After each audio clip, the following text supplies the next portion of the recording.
Introducing our nominee for governor, please welcome the Reverend Dr. Freddie Haynes III.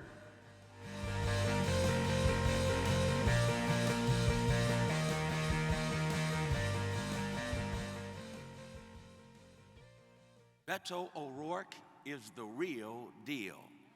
Of course, we know that Greg Abbott and the Republicans in Texas have given us a raw deal. But I'm here to introduce one who is the real deal. Greg Abbott has given us a raw deal. His raw deal has ushered in a nightmare of neo-fascism. So much so that there is evidently in Texas this spirit where some people don't want some people to vote. And we know who those some people are. Greg Abbott has given us a raw deal. Such a raw deal that the raw deal has eventuated in death dealing. The death dealing that comes from Texas leading the nation in mass shootings, costing us the precious lives of so many Texans. Yes, Greg Abbott is responsible for giving Texans a raw deal. But I'm here tonight to introduce one who is the real deal. Beto O'Rourke is the real deal. As a matter of fact, the Reverend Jesse Lewis Jackson at one point was marveling at the mission and mindset of Beto O'Rourke. And as Jesse Jackson noted, the intellectual acumen as well as the social consciousness of Beto O'Rourke that was wrapped up in his unmatched charisma, Jesse Jackson said, Beto is the real deal. And so Texas Democrats, tonight I introduce to you one who is the real deal, who is going to usher into the state of Texas a new deal. And I simply say tonight we are calling for a Beto deal. I like that right there. That's what Texas needs. Texas needs a Beto deal. What is a Beto deal? A Beto deal is a deal that basically connects the dots between the public policy and the personal plight, predicament, and policies of everyday people. No one can do it like Beto O'Rourke. Beto O'Rourke speaks to every people. It was said of Jesus that the common people heard him gladly. Will you not agree with me that the common people in Texas, they hear Beto gladly? They hear him from HBCU students to the poor. They hear him, the young and the old. The common people hear him gladly. Democrats, Beto has taught us that we've got to have a message, stay on message, be clear on that message, because if we have the right message, we can deliver Texas from this mess. I'm simply saying we are calling for Beto O'Rourke because Beto is going to give us a Beto deal. That Beto deal also lets us know you've got to have the courage and the compassion to show up for people. One of my great moments out of a tragic moment was when Beto O'Rourke crashed the party of Greg Abbott and his people there in Uvalde, Texas. Did you see Beto O'Rourke as he crashed the party of the status quo, as they were offering, pontificating their thoughts and prayers that are only heard by the devil in hell? And right then, that's when Beto broke up the party, and Beto spoke truth to power and spoke on behalf of the heartbroken, horrified parents and children there in Uvalde, Texas. That's a Beto deal. Democrats, we've got to follow Beto and show up. We've got to follow Beto and step up. We've got to follow Beto and speak up, because Beto gives us a Beto deal. And because Beto gives us a Beto deal, the good news is we have an opportunity to usher in this November a new Texas, a a new Texas that includes the excluded, a new Texas that does not try to trivialize and demonize critical race theory while the Republicans prove the veracity of critical race theory with their policies. We need a Beto deal. We don't need someone who's trying to out-Trump the vanquished, twice impeached ex-president. We need a Beto deal. A Beto deal does justice, loves mercy, and walks humbly with God. A Beto deal recognizes that justice has to roll down like waters and righteousness like an ever-flowing stream. That's a Beto deal. So I got one word to say. Let's go Beto. Let's go Beto and bring about a new Texas. Let's go Beto and lift up the poor. Let's go Beto and make the world a better place. Let's go Beto and return bodily autonomy to our women, where women are no longer the property of the state of Texas. Let's go Beto. Now, God bless women. God bless the poor. God bless the left behind. God bless Beto. Let's go Beto.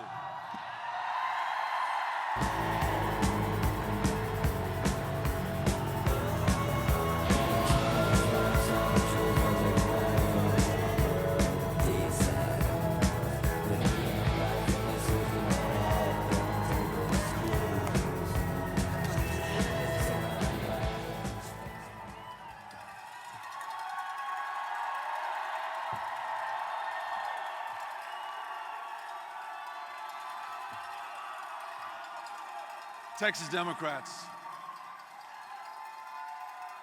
I want to begin by thanking you. We have been to every part of this state, every single county, as many communities as we can, and you all have been so kind to us, so good to us, so encouraging to us. You've given us so much strength. And I just want you to know that I see you and I feel what you're doing out there. Many of you have labored in the wilderness, not for the 7 or 8 months of this campaign, but for years and sometimes for decades. To my friends in Palo Pinto County, who show up at every event in every other county until we commit to coming to see you in Palo Pinto County, which we'll be at in the next 30 days. You are the spirit of this moment, absolutely undefeatable, persistent, courageous, and you will work until we win.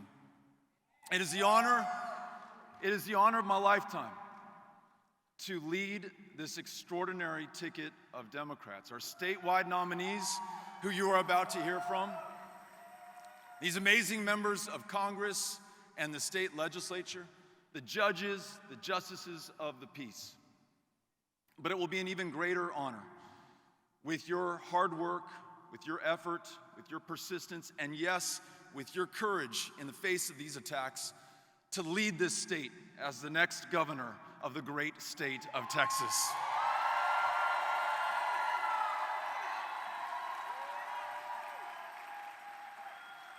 You county chairs, you precinct chairs, you are the absolute best of us.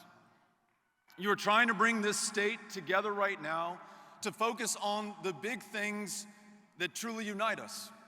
World-class schools, the ability to see a doctor, and ensuring that the best jobs in America are found right here in the state of Texas. And you're the perfect contrast to a governor and a Republican government that only seek to divide us and to distract us from the opportunities before us, from the real challenges that we must confront, and to try to make us stop from seeing their failures in the face of every missed opportunity and every Texan who cries out for their help, for their leadership, for their focus, and for their resources. Greg Abbott is chaos. He is corruption. He is cruelty. And he is incompetence. But he is not Texas, and he is not us. Think about this. The inability to keep the lights on, or the heat running, or the water flowing when the temperature dropped last February, and hundreds of our fellow Texans died, and he allowed pipeline CEOs and energy traders to make billions of dollars while our fellow Texans were suffering and freezing, and then had the audacity to pass the bill on to each and every single one of us with higher utility rates in the form of that Abbott tax that you pay each and every single month. That is not us, nor are we a people that would ever deny women their right to make their own decisions about their own body and their own future. We are not a people who attack teachers, nor do we turn our backs on law enforcement when they beg us not to sign permitless carry into law, which allows almost any Texan to carry a loaded gun publicly without a background check, without any training or any vetting whatsoever. And now, ladies and gentlemen, more cops have been gunned down in this state than in any other.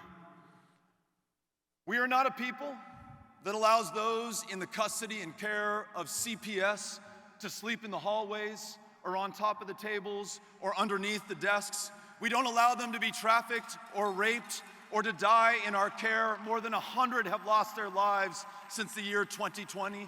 Nor do we pursue the parents of transgender children and accuse them of child abuse and try to take their kids from them and turn them over to that failed foster care program. No, ladies and gentlemen, we are none of that. Those are not Texas values. We don't buy into the inflation and the high costs that Greg Abbott is causing right now. $20 billion increase in your property taxes since he took office. Some of the highest utility bills increased in the country so far. And with his stunt on the border, when he shut down all U.S.-Mexico trade for more than a week, the cost of our groceries, what we put on the table, went through the roof. We're not for those border stunts of putting migrants on buses or involuntarily activating 10,000 members of the National Guard with but a week to say goodbye to their families, to their jobs, to their kids. We've now learned that 8 of those Guard members have lost their lives playing a part in his political stunt at a time that we need solutions. And his attack on democracy, making this the toughest state in the nation, bar none, in which to cast a ballot or to register to vote, flies in the face of the service of everyone who's put their lives on the line for this country, defending this very democracy. That is not us. And I hope you agree. We would never show up in Uvalde the day after 19 children were shot and killed and 2 teachers lost their lives trying to protect the lives of those kids and tell that community it could have been worse. That may be Greg Abbott, but that is not Texas, and that is not us.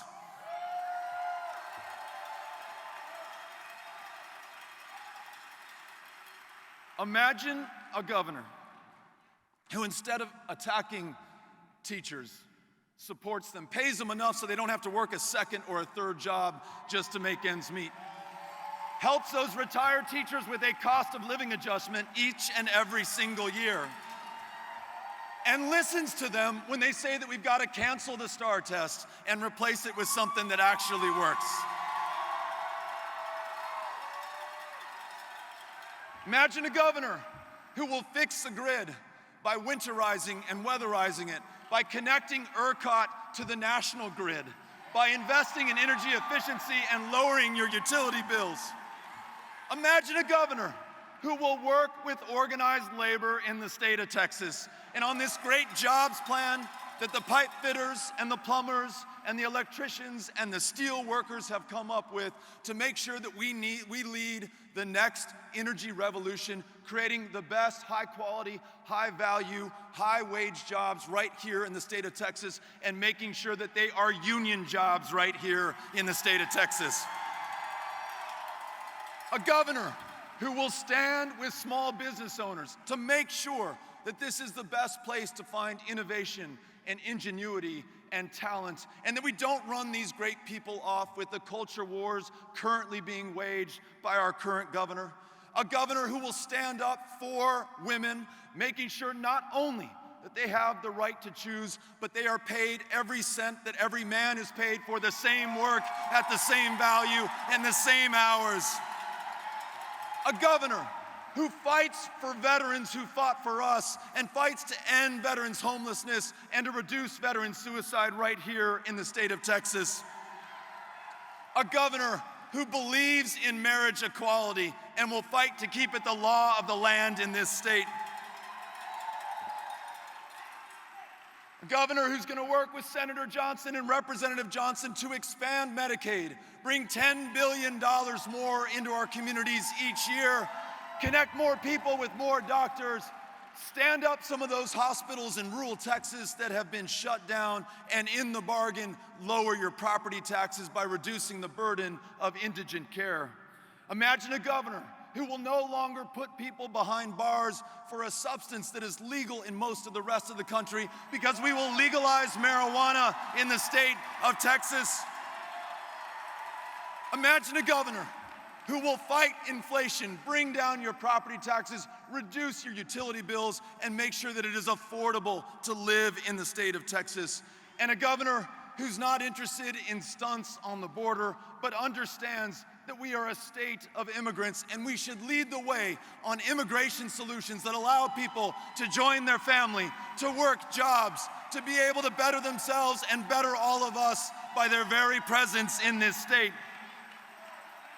And this, imagine a governor who will fight for those parents and family members in Uvalde, who will fight until they receive justice and transparency and accountability, who will fight until we take the action to stop the next school shooting and these senseless massacres in our communities, universal background checks, red flag laws, safe storage laws. On that much we can all agree.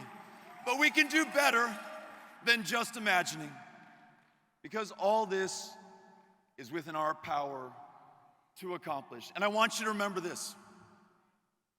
Not only can we do this, we have done this before against much greater odds. That current attack on democracy that you see here in Texas pales in comparison to what the voters of this state faced almost 100 years ago to the day. In 1923, the state legislature made it illegal for black Texans to participate in our elections.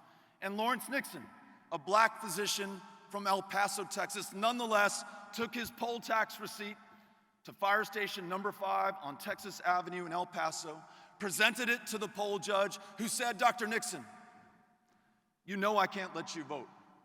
And Dr. Nixon replied, "I know you can't, but I've got to try." And he took that fight to the local district court, took it all the way up to the Supreme Court, won 2 signal victories, and 20 years later, and imagine the persistence and the patience and the courage and the strength that that took from him, he helped to win the right to vote here in the state of Texas, integrating our elections. And not only did he do that, I guarantee you, he helped to inspire President Lyndon Baines Johnson when he signed the Voting Rights Act of 1965 into law. That came from the state of Texas as well. And then Ann Richards and Barbara Jordan doing everything within their power, literally to let the people in by continuing to expand the franchise. While we look back to veterans with surnames like Navarrete and Lopez, who fought fascism half a world away to defend democracy at home, succeeded by other great Texans who sought to make sure that every single one of us, no matter our ethnicity, our race, or our language, could vote. People like Willie Velasquez and Rosie Castro, who radically expanded the franchise in the 60s and the 70s. And when it comes to choice and abortion, remember this. Prior to 1973, abortion was outlawed just like it is today in the state of Texas. But no one rode to our rescue. No one came here from the outside and saved the day. It was Texas women who got it done. Sarah Weddington from Abilene, Texas. Linda Coffey, who lives in Dallas right now, successfully argued Jane Roe's case before an all-male Supreme Court and won that right to privacy that has been enjoyed for the last half century in Texas and every other state in the Union. And lest I forget, Freddie Haynes mentioned this attack on history and the full, truthful, honest telling of our story, of all of our stories. Well, we've got a hero who stood up against that and overcome as well. Her name is Opal Lee, 95 years old, lives right over here in Fort Worth, Texas, walked all the way from North Texas to Washington, D.C. to make Juneteenth the first federally recognized holiday in more than 3 decades in the United States of America. My fellow Democrats, we are the heirs to their service, to their sacrifice, and to their struggle. And what we do with this inheritance will determine our future and define us in the eyes of our kids forever after. Very few generations are afforded the opportunity to fight for the state of Texas when everything, and I mean everything that we care about, is on the line. We should consider ourselves so lucky. And I'll tell you, the answer to this moment is action. It's knocking on doors, it's registering voters, it's talking to our fellow Texans and bringing them into this democracy. It's thinking about the 7 million who were eligible but did not vote in 2020 and giving them an invitation to participate in the most important election of their lifetimes. These are the very people targeted by Greg Abbott through voter suppression and voter intimidation. But with your work, they will be the margin of victory on the night of November 8th. We're going to bring them in, and we are going to win this election. Last thing I want to tell you, not only is this possible, not only has this been done before, but it is happening right now. I feel it as I travel this state, and I see it in everything that we can measure. More than 78,000 of you have signed up to knock on doors, to meet your fellow Texans, to do the necessary hard work in this brutal heat to win this race. Today, we just learned that we outraised the sitting governor of Texas by $3 million. Thank you for what you're donating to this campaign. That is working as well. And the polls are showing that we have cut Greg Abbott's lead by 10 points over the last 6 months. Ladies and gentlemen, we are going to do this. I ask you to keep the faith, keep up the fight, and let's get after it, get out there, and go win this thing. Thank you, Texas Democrats. Les agradezco. Gracias. Thank you. Thank you.